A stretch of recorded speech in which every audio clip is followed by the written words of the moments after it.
আমার ওপর অভিযোগ আমি রাজবিদ্রোহী, তাই আমি রাজকারাগারে বন্দী এবং রাজদ্বারে অভিযুক্ত। একধারে রাজার মুকুট আর একধারে ধূমকেতুর শিখা। একজন রাজা, হাতে রাজদণ্ড, আর একজন সত্য, হাতে ন্যায়দণ্ড। রাজার পক্ষে রাজার নিযুক্ত রাজকর্মচারী, রাজবেতনভোগী রাজকর্মচারী। আমার পক্ষে সকল রাজার রাজা, সকল বিচারকের বিচারক, আদি অনন্তকাল ধরে সত্য জাগ্রত ভগবান। আমার বিচারককে কেহ নিযুক্ত করে নাই। এ মহাবিচারকের দৃষ্টিতে রাজা প্রজা ধনী নির্ধন সুখী দুঃখী সকলে সমান। এর সিংহাসনে রাজার মুকুট আর ভিখেরির একতারা পাশাপাশি স্থান পায়। এর আইন ন্যায় ধর্ম।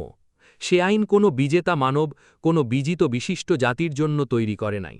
সে আইন বিশ্ব মানবের সত্য উপলব্ধি হতে সৃষ্ট। সে আইন সার্বভৌমিক সত্যের, সে আইন সার্বভৌমিক ভগবানের। রাজার পক্ষে পরমাণু পরিমাণ খণ্ড সৃষ্টি, আমার পক্ষে আদি অন্তহীন অখণ্ড স্রষ্টা। রাজার পেছনে ক্ষুদ্র, আমার পেছনে রুদ্র। রাজার পক্ষে যিনি, তার লক্ষ্য স্বার্থ, লাভ অর্থ। আমার পক্ষে যিনি, তার লক্ষ্য সত্য, লাভ পরমানন্দ। রাজার বাণী বুদ্বুদ, আমার বাণী সীমাহারা সমুদ্র।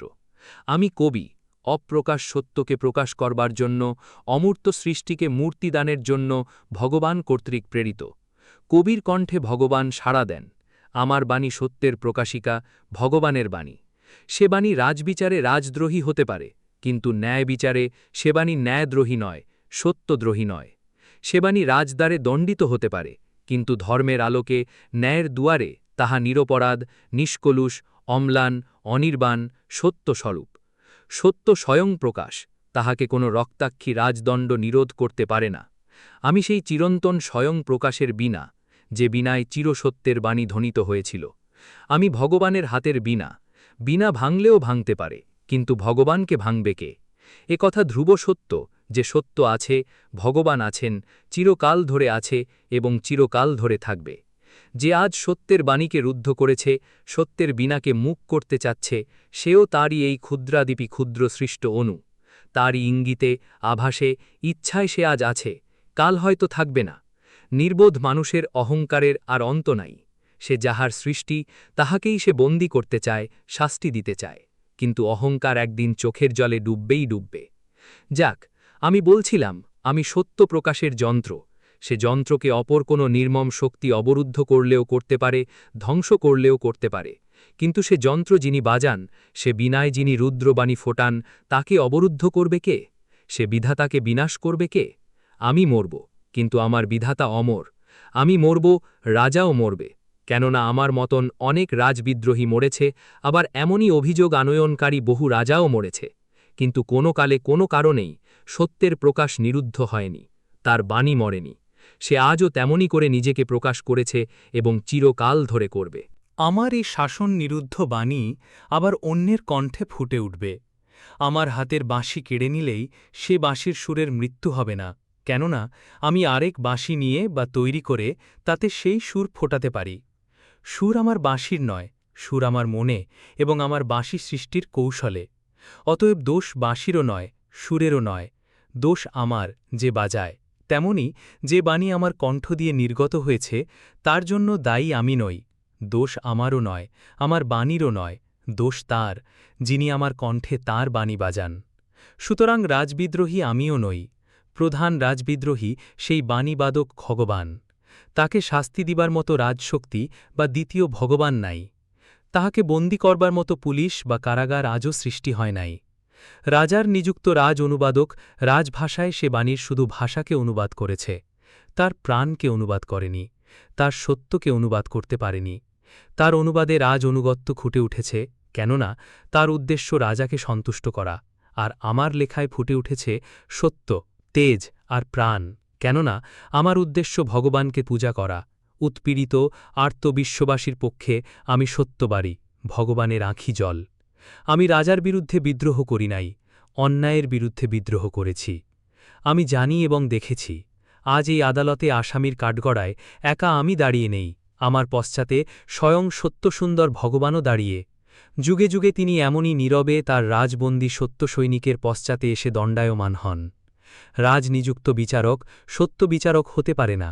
এমনই বিচার প্রহসন করে যেদিন খ্রিস্টকে ক্রুশে বিদ্ধ করা হল, গান্ধীকে কারাগারে নিক্ষেপ করা হল, সেদিনও ভগবান এমনই নীরবে এসে দাঁড়িয়েছিলেন তাহাদের পশ্চাতে। বিচারক কিন্তু তাকে দেখতে পায়নি। তার আর ভগবানের মধ্যে তখন সম্রাট দাঁড়িয়েছিলেন। সম্রাটের ভয়ে তার বিবেক, তার দৃষ্টি অন্ধ হয়ে গেছিল। নইলে সে তার এই বিচার আসলে ভয়ে বিস্ময়ে থরথর করে কেঁপে উঠত, নীল হয়ে যেত, তার বিচারাসন সমেত সে পুড়ে ছাই হয়ে যেত। বিচারক জানে, আমি যা বলেছি, যা লিখেছি তা ভগবানের চোখে অন্যায় নয়, ন্যায়ে রেজালসে মিথ্যা নয়, কিন্তু হয়তো সে শাস্তি দেবে, কেননা সে সত্যের নয়, সে রাজার, সে ন্যায়ের নয়, সে আইনের, সে স্বাধীন নয়, সে রাজভৃত্য। তবু জিজ্ঞাসা করছি, এই যে বিচার আসন, এ কার, রাজার না ধর্মের? এই যে বিচারক, এর বিচারের জবাবদিহি করতে হয় রাজাকে, না তার অন্তরের আসনে প্রতিষ্ঠিত বিবেককে, সত্যকে, ভগবানকে? এই বিচারককে কে পুরস্কৃত করে, রাজা না ভগবান, অর্থ না আত্মপ্রসাদ? শুনেছি আমার বিচারক একজন কবি, শুনে আনন্দিত হয়েছি। বিদ্রোহী কবির বিচার বিচারক কবির নিকট। কিন্তু বেলা শেষের শেষ খেয়া এ প্রবীণ বিচারককে হাতছানি দিচ্ছে, আর রক্ত উষার নবশঙ্খ আমার অনাগত বিপুলতাকে অভ্যর্থনা করছে। তাকে ডাকছে মরণ, আমায় ডাকছে জীবন। তাই আমাদের উভয়ের অস্ততারা আর উদয়তারার মিলন হবে কিনা বলতে পারি না। না, আবার বাজে কথা বললাম। আজ ভারত পরাধীন, তার অধিবাসীবৃন্দ দাস, এটা নির্জলা সত্য। কিন্তু দাসকে দাস বললে, অন্যায়কে অন্যায় বললে এ রাজত্বে তা হবে রাজদ্রোহ। এ তো ন্যায়ের শাসন হতে পারে না। এই যে জোর করে সত্যকে মিথ্যা, অন্যায়কে ন্যায়, দিনকে রাত বলানো, এ কি সত্য সহ্য করতে পারে? এ শাসন কি চিরস্থায়ী হতে পারে? এতদিন হয়েছিল হয়তো সত্য উদাসীন ছিল বলে, কিন্তু আজ সত্য জেগেছে, তা চক্ষুষ্মান জাগ্রত আত্মামাত্রই বিশেষ রূপে জানতে পেরেছে। এই অন্যায় শাসনক্লিষ্ট বন্দী সত্যের পীড়িত ক্রন্দন আমার কণ্ঠে ফুটে উঠেছিল বলেই কি আমি রাজদ্রোহী? এ ক্রন্দন কি একা আমার, না এ আমার কণ্ঠে ওই উৎপীড়িত নিখিল নীরব ক্রন্দশীর সম্মিলিত সরব প্রকাশ? আমি জানি আমার কণ্ঠের ওই প্রলয় হুঙ্কার একা আমার নয়, সে যে নিখিল আর্তপীড়িত আত্মার যন্ত্রণা চিৎকার। আমায় ভয় দেখিয়ে মেরে এ ক্রন্দন থামানো যাবে না। হঠাৎ কখন আমার কণ্ঠের এই হারা বাণী আদের আরেকজনের কণ্ঠে গর্জন করে উঠবে। আজ ভারত পরাধীন না হয়ে যদি ইংল্যান্ডই ভারতের অধীন হতো এবং নিরস্ত্রীকৃত উৎপীড়িত ইংল্যান্ড অধিবাসীবৃন্দ স্বীয় জন্মভূমি উদ্ধার করবার জন্য বর্তমান ভারতবাসীর মতো অধীর হয়ে উঠত, আর ঠিক সেই সময় আমি হতুম এমনই বিচারক এবং আমার মতোই রাজদ্রোহ অপরাধে ধৃত হয়ে এই বিচারক আমার সম্মুখে বিচারার্থ নিত হতেন, তাহলে সেই সময় এই বিচারক আসামির কাঠগড়ায় দাঁড়িয়ে যা বলতেন, আমি তো তাই এবং তেমনই করেই বলছি। আমি পরম আত্মবিশ্বাসী, তাই যা অন্যায় বলে বুঝেছি তাকে অন্যায় বলেছি, অত্যাচারকে অত্যাচার বলেছি, মিথ্যাকে মিথ্যা বলেছি। কাহারও তোষামত করি নাই, প্রশংসার এবং প্রাসাদের লোভে কাহারও পিছনে পোঁ ধরি নাই। আমি শুধু রাজার অন্যায়ের বিরুদ্ধেই বিদ্রোহ করি নাই, সমাজের, জাতির, দেশের বিরুদ্ধে আমার সত্য তরবারির তীব্র আক্রমণ সমান বিদ্রোহ ঘোষণা করেছে। তার জন্য ঘরের বাইরের বিদ্রূপ, অপমান, লাঞ্ছনা, আঘাত আমার ওপর পর্যাপ্ত পরিমাণে বর্ষিত হয়েছে, কিন্তু কোনো কিছুর ভয়েই নিজের সত্যকে, আপন ভগবানকে হীন করি নাই, লাভ লোভের বশবর্তী হয়ে আত্ম উপলব্ধিকে বিক্রয় করি নাই, নিজের সাধনালব্ধ বিপুল আত্মপ্রসাদকে খাটো করি নাই। কেননা আমি যে ভগবানের প্রিয়, সত্যের হাতের বীণা, আমি যে কবি, আমার আত্মা যে সত্যদৃষ্টা ঋষির আত্মা, আমি অজানা অসীম পূর্ণতা নিয়ে জন্মগ্রহণ করেছি।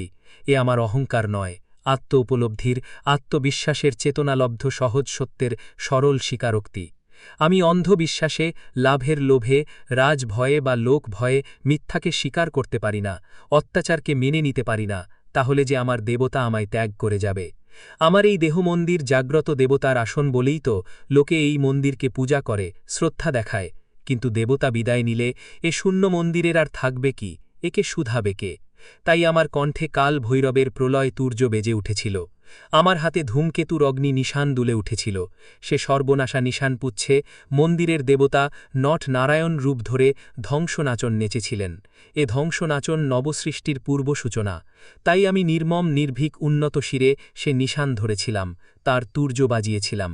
অনাগত অবশ্যম্ভাবী মহারুদ্রের তীব্র আহ্বান আমি শুনেছিলাম, তার রক্ত আখির হুকুম আমি ইঙ্গিতে বুঝেছিলাম।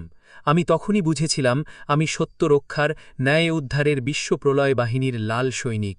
বাংলার শ্যাম শ্মশানের মায়া নিদ্রিত ভূমিতে আমায় তিনি পাঠিয়েছিলেন অগ্রদূত তুর্যবাদক করে। আমি সামান্য সৈনিক, যতটুকু ক্ষমতা ছিল তা দিয়ে তার আদেশ পালন করেছি। তিনি জানতেন প্রথম আঘাত আমার বুকেই বাজবে, তাই আমি একবার প্রলয় ঘোষণার প্রথম আঘাতপ্রাপ্ত সৈনিক মনে করে নিজেকে গৌরবান্বিত মনে করেছি। কারাগার মুক্ত হয়ে আমি আবার যখন আঘাত চিহ্নিত বুকে, লাঞ্ছনা রক্ত ললাটে তার মরণ বাঁচা চরণমূলে গিয়ে লুটিয়ে পড়ব, তখন তার সকরুণ প্রাসাদ চাওয়ার মৃত্যুঞ্জয়ী সঞ্জীবনী আমায় শ্রান্ত, আমায় সঞ্জীবিত অনুপ্রাণিত করে তুলবে। সেদিন নতুন আদেশ মাথায় করে, নতুন প্রেরণায় উদ্বুদ্ধ আমি তার তরবারি ছায়াতলে গিয়ে দণ্ডায়মান হব। সেই আজও না আসা রক্ত উষার আশা, আনন্দ, আমার কারাবাসকে অমৃতের পুত্র আমি হাসিগানের কল্লোচ্ছ্বাসে স্বর্গ করে তুলবে।